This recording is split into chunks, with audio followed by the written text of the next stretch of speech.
Finished up my work day, heading down to the shop.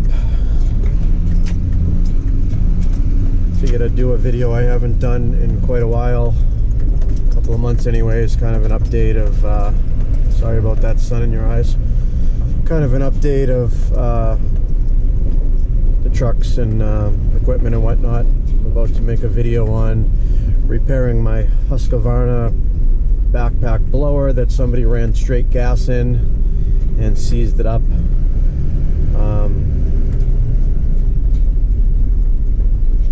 Hoping it's something I can repair. I might have to replace the cylinder wall, or the cylinder head and piston.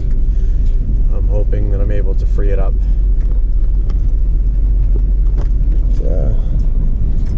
Here's the shop. I'm gonna back the trailer in. Finishing up a day of mowing.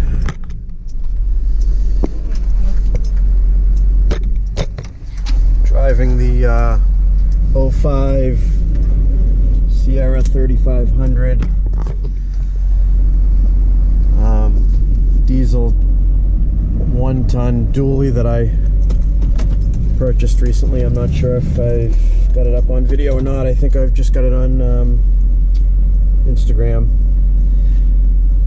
Mr. KLC 1974 on Instagram. If you're not following me over there, I think I have more followers there than I have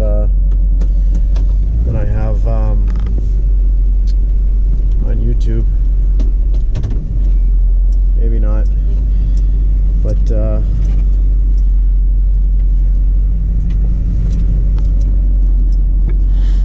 realize how fun it is to back a trailer in while you're videotaping. Trying not to hit anything.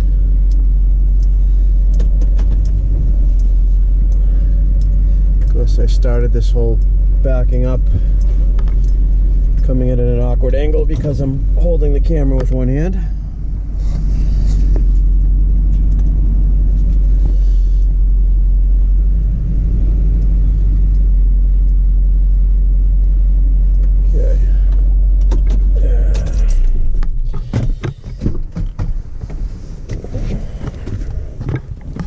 iPad setup. So quick update on the Sierra 3500. This is the Duramax that I picked up. It just had a flat body on it. Somebody had taken the dump body that was on it off. This is the better side. I repainted the wheels. They were black. The previous owner painted them black.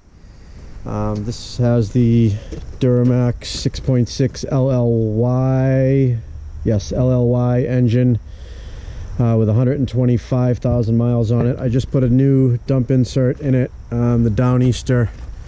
As you can see here, I don't think I've even dumped it yet. Maybe I did try it once, but I basically mounted that right on the chassis of the old dump body and put these boxes on, which are full 8-foot boxes. This side is going to be for irrigation supplies. I'm going to get a bunch of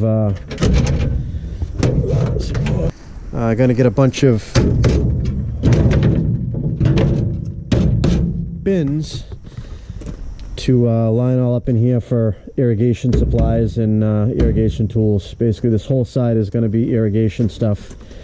I don't do a ton of irrigation, but I do have repairs on occasion, and I do probably 2 or 3 systems a year that I install, so I don't stock too much, but it's nice to have you know, spare heads, parts for repairs while I'm out mowing. Nice to have, you know, on hand, so I don't have to make a return trip. But anyways, yeah, this truck came set up to plow. It's got the Fisher setup on it. The only thing it didn't come with is the blade itself, which I have the 8-foot over there. I'm going to pick up a 9-foot similar to that one, the Minute Mount 2 Fisher, to mount with this. And then I'm going to be plowing this year with the 2 trucks, the 2500 HD and the 3500 with the Duramax. This truck is in pretty good shape. Needs 1 rocker and cab corner. As you've seen in my previous videos, I'm not shy to fixing those. The doors are in way better shape on this than the 2500 HD that I already did the rocker and cab corner on. I still got to do the other one. your typical seat rip where you get in right here like usual, but the rest of it's in good shape. It's got the brake controller, automatic Allison transmission, had the aftermarket radio in it, which I'm probably going to change out. Headliner's sagging a little bit. It's got the flip-up console, which is nice, unlike the 2500 HD that's fixed and you can't change it. Four-wheel drive works great. Looks like it's got some updated speakers in it as well, the Pioneers. This side in the boxes, right now I've just thrown a couple of things in there. I usually have the handheld blower in here that's left on a job today. Pair of hedge trimmers just in case you got to hit a quick shrub or a touch up every once in a while, shovel, rake, that type of stuff, jumper cables. Gonna go through and organize these boxes. I got some of my irrigation parts in here for now until I get the bin set up on the other side. But yeah, I was skeptical about putting a dump insert in a 1-ton and as opposed to putting a complete full 1-ton body on it. But the capabilities of them are 6,000 pounds lifting, and that's all I can put in a 1-ton anyways for payload capacity, pretty much 6,000 pounds. Granted, I'm losing a little bit of size, you know, because these have the slanted sides to get around, you know, inside of a truck bed. So it's probably about a foot narrower from side to side, and then you lose this little bit of a space here. But not a super big deal. I don't do a ton of large volume. The 8-foot length will be fine for what I do. So it was, you know, half the price to get a new dump insert as opposed to a dump body. The dump body was like $6,500, and the dump insert's right around $3,000. You know, with the cab protector and the tarp, which is nice.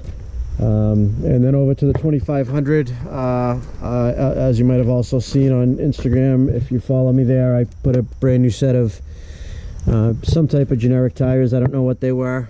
It's, you know, whatever they had, 10 ply in stock at my local tire place.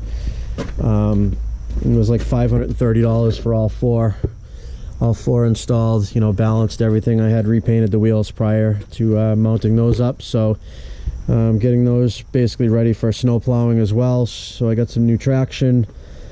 Got the dump insert. These are the sides. I actually bought this dump insert used, but it was very, very slightly used. Oh, somebody left their lunch on my bumper. It was very, very slightly used. I think it had been used for a year, but only dumped 2 or 3 times. I think I saved $500–600 off the price of a new one. This is how the employees just like to leave stuff, I guess. So yeah, so this came with these sideboards with it. It came with the head rack or the cab protector that's on that dump insert. I took it off of this, put it onto that one with the tarp and everything, and put the back rack that was on this truck. I bolted that down to the front of this just as a cab protector. I need to actually put some bigger bolts in it right now. I just have some small bolts holding it, but it's nice and sturdy for now, as you can see where the other one was mounted. So this is the I believe it's a 6.5 foot dump insert. That's, like I said, pretty much close to new, very similar to that one, same style and everything. Nothing's really different except for the length. So now I have the capabilities of dumping with either one of the trucks. I can plow with either one of the trucks. That'll have the 9-foot blade and has the 8-foot bed. This is the 7-foot or the 8-foot blade and the 6-foot bed. So kind of the minier version of that. But between the two of them, it's really nice. See what kind of mess we got left in here for the night. Oh, okay, windows down. I got to put that up. Apparently people were in a hurry to get out of work today. I'm sure you guys are familiar with that. Anyhow, so that's the update on the trucks. Shop update. I have this truck box that I'm using as a shop that I mentioned on one of my other videos. Been working out really well. What I did do is I bought a I think it's a 7500 generator. 70 watts. Is it 82? It's got a Honda motor on it. Black Max 8220 or 8125. I don't know. 8,000 maximum. I think it's a 6,000 or 7,000 sustained compressor, or not compressor, generator. My plan is to box this in with some ventilation. I just have some old sides stopping the rain from hitting it right now, but I've got a nice heavy duty cord running into the shop, so I'm able to run you know, heavier duty equipment in there, as opposed to right now on the roof I have solar, which, see if I can get you guys up there, put you up on the camera, and we'll get a look at the couple of panels that I have on the roof. There we go. Hopefully you can see them. But those couple of panels, I believe they were 300 watts total, maybe 200 watts, I'm not sure what it was, but those are running to just to take care of the lights and you know, small things inside that I don't need the generator for. So basically they I'll show you, so I don't have to fire up the generator anytime I want to use power in here. I've got a box down here set up. I actually have a car amplifier with some speakers set up in the two corners. I'll get some light on in here in a second. And I got a 12-volt battery and a compressor that runs an inverter. And I actually just brought the extension cord down for the shop light that I got. I bought a LED 4-foot shop light for the bench, as I'm planning to do a lot more repairs.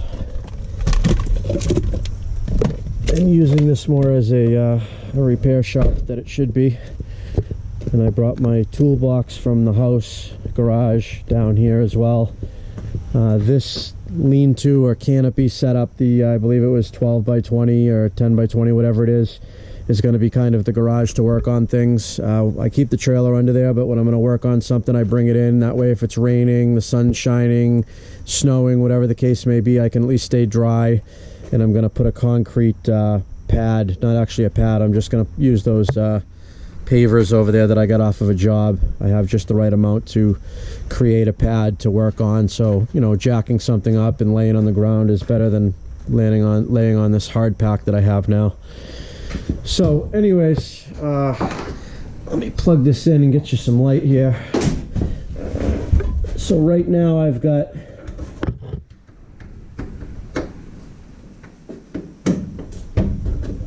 alright.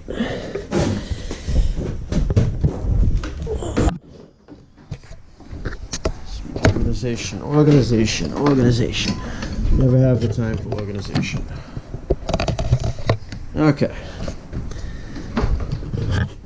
Let me fire up the... Okay, there we go. So, what I have is the two, which you can see the shadow on the roof right now, those two solar panels. I believe it was 200 watts, whatever it is, run into this unit that I got at Harbor Freight. Charging this battery, which creates enough power to run you know, the car amplifier when I need it, that runs off the 12-volt battery. I have the power inverter for plugging in small things. I also have the time clock, which apparently has been shut off, that I set up here. This is a tablet running LTE. There we go. Must have got shut down. This tablet, as you saw, I just kind of made this stuck on the back, is LTE and also works as a hotspot. And I have my my time clock for the employees in it that also is cloud-based, so I can check the hours from the house or from any other location. But this charges off of this battery and the solar power. This light up here, that's an LED, also runs off that with this switch here, as you can see, on and off there. And that kind of keeps that going for my basic needs down at the shop. But the generator that I just purchased in the back, you can see I got a bunch of stuff piling up here. The generator in the back is coming in on this cord here, which is a nice heavy duty cord that allows me to run the bench grinder for sharpening blades, doing things like that I added. I've added a nice bench vise, as well as the bench. I built kind of a heavy duty strong bench to work on compared to the little table that I had down here. Kind of set up, getting ready to do an oil change on the Duramax. That's why I got this stuff here. Filter should be here. Yep, filter's right here. Had some Hornets, bought that. And then I've just kind of got my cheapy Harbor Freight battery operated tools, anything that I might need while I'm down here. Kind of grinder, cutting wood, making sides, working on trailers, whatever. Got my power impact, and then the drill here. Toolbox, also from Harbor Freight. I have it set up where this door opens up, and then actually I might as well open it. Give me a second here. You open this up and it walks right out into the area that's going to be the bay, so to speak, to work on things. That'll be good. Lock.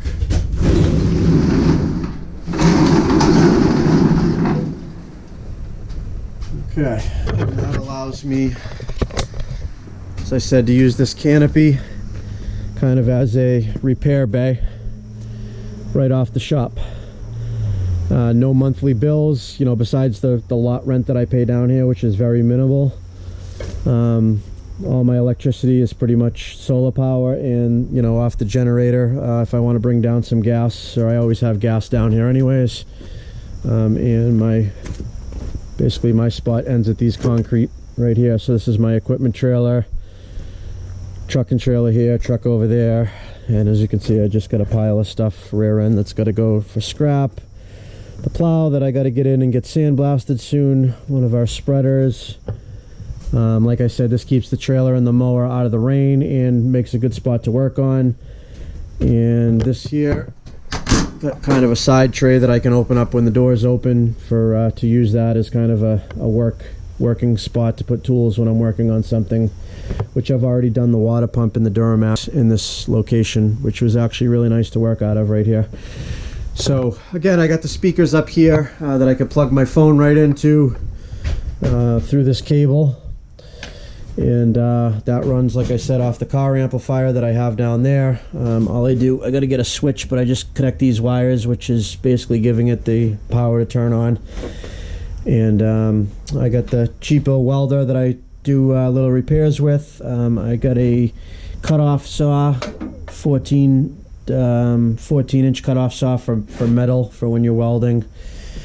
Still got my chainsaw, cheapy chainsaw sharpener. I just stuck a piece of wood on it so I can just put the piece of wood right in the bench vise when I'm sharpening chains, so it's not in the way. And then when I'm done, I just take it off, put it down there. Kind of just got general tools, my sockets and whatnot. Metric wrenches, standard wrenches. This is my plier drawer.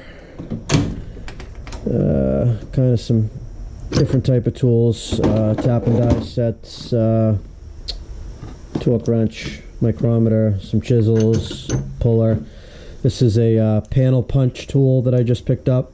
I got this off of Amazon, which basically, when you're working with sheet metal, it creates a little flange, step flange to overlap panels to weld them, which will be really nice. These were some special tools I used on the Duramax to do was it the water pump that I needed? Yeah, the water pump, I believe it was, that I needed these for, to hold the flywheel. Yeah, to get the balancer bolt off.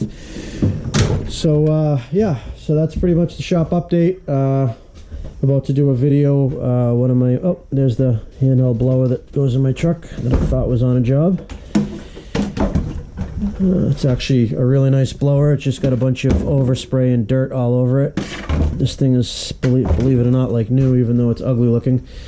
This blower that I backed my walker into with it running with the exhaust and burnt a little bit of plastic is running great. There's no issue there, but this one is almost, it's actually pulling over a little bit, but one of the employees ran straight gas in it and kind of seized it up.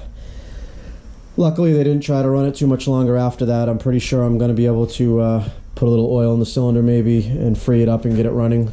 That's my project for now. Floor jack down here. Some trash I got to get rid of. I got the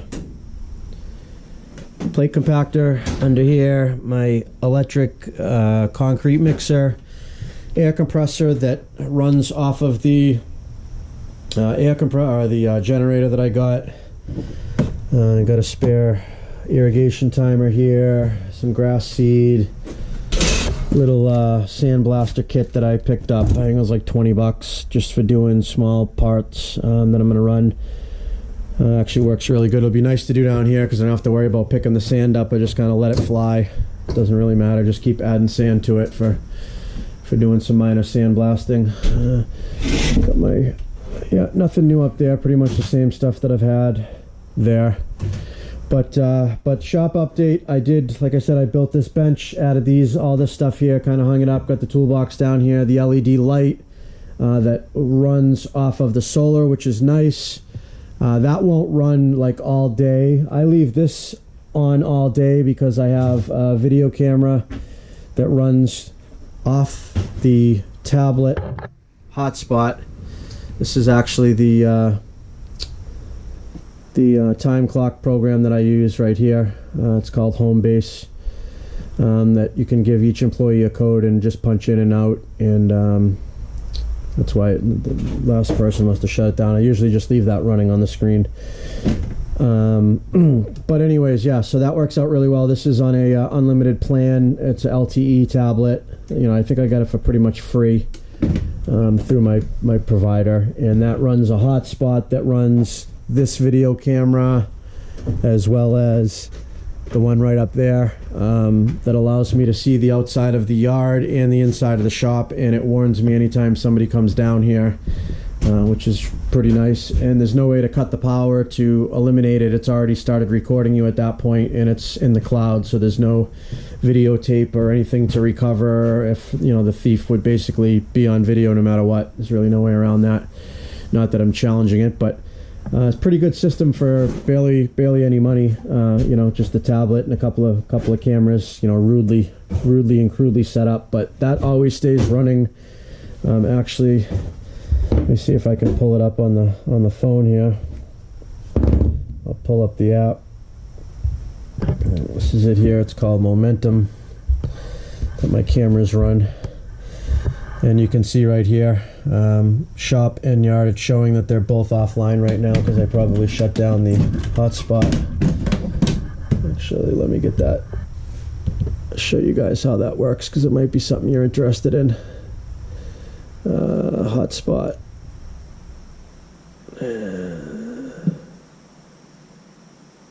Hotspot is on. Okay. So these should update in a minute. Oh, now it should be running, and it shows you the list of the activity, records it, keeps up to, I think it's a week of recording. This is all from today. Between the shop camera and the yard, this is basically just when the employees came in and out, you know, different times. Basically it just records like a 30-second clip each time somebody's in or out throughout the day. This is just today. And you could play back, say, click on this. You can just play back the video. This is somebody else just driving in and turning around from the outside camera. But yeah, really nice. I'll just show you a quick view of the camera shop, of the shop camera that you see there. A lot of times just a bug will fly by like there you just saw. Let me put that back, see if you can see it again. You'll see a bug fly by right there, which trips the camera and makes it record.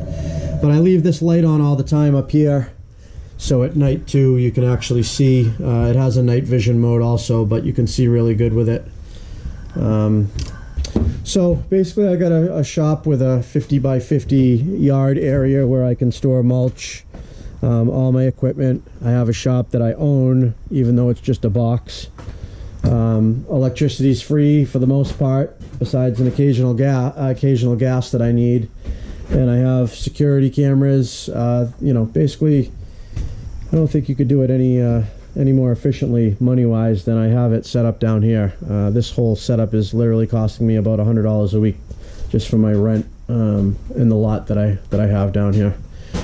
And it's secure and out of the way and in the town that I work. So it's a really nice setup. I'm pretty happy with it. So anyways, sorry for all this long rambling video. Just different things I've done throughout the trade that I've learned. Figured, you know, if I don't kind of walk around and explain why I did things and how I do things and why I did things, then, you know, maybe you can pick up a couple of tips off of how I'm doing things. They might help you in business. And tell your employees not to leave their lunch. What did we have? Looks like we had some type of chicken with a leaf. That's pretty gross. So leave that for the morning. But anyways, yeah, I'm gonna sign off and start a video on working on this blower and see how that goes.